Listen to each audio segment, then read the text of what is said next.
berpikir mengapa para tersangka berani melakukan operasi gila seperti ini. Semua pelaku kasus Pertamina Patraniaga dalam BAP mengaku mengikuti arahan dan dijamin keamanannya oleh Boy Thohir dengan bantuan Menteri BUMN Erick Thohir. Pengakuan ini juga didukung dari hasil penggeledahan rumah Riza Khalid, ayah salah satu tersangka.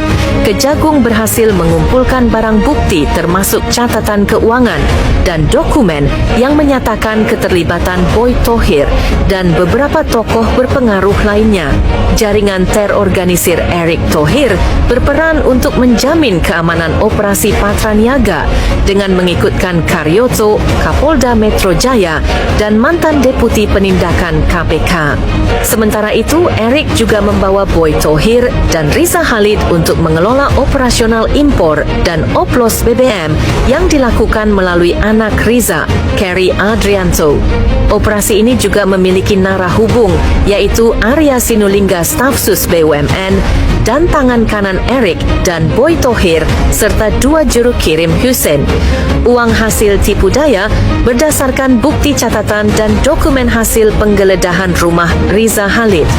Erick dan Boy Thohir mendapatkan uang koordinasi sebesar 50 miliar per orang setiap bulan yang dikirimkan oleh Hussein kepada Arya Sinulinga sebagai penerima.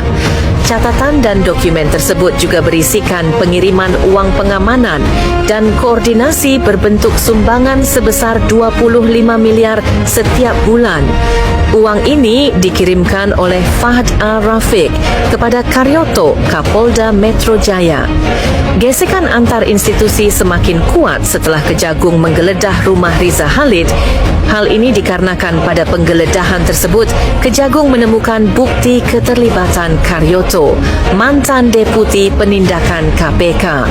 Ini tentu akan makin mencoreng nama institusi KPK kalau fakta ini mencuat ke publik.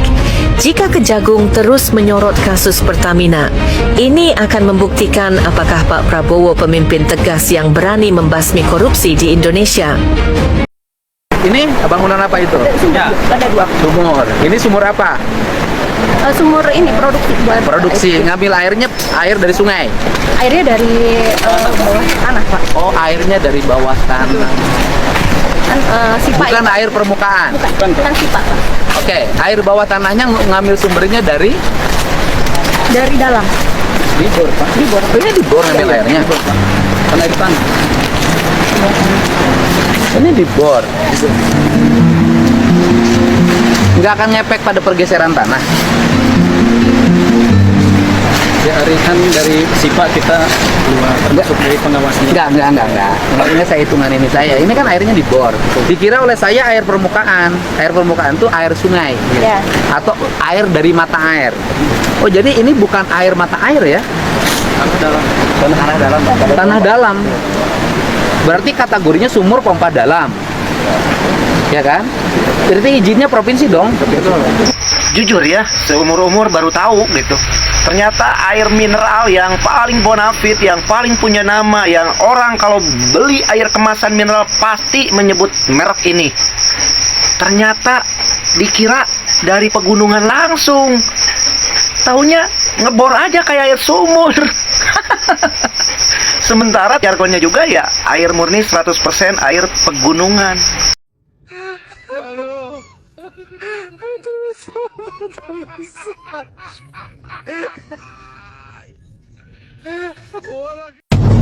Ya, seperti tadi yang disampaikan Pak Lutfi, Iya Pak, siap.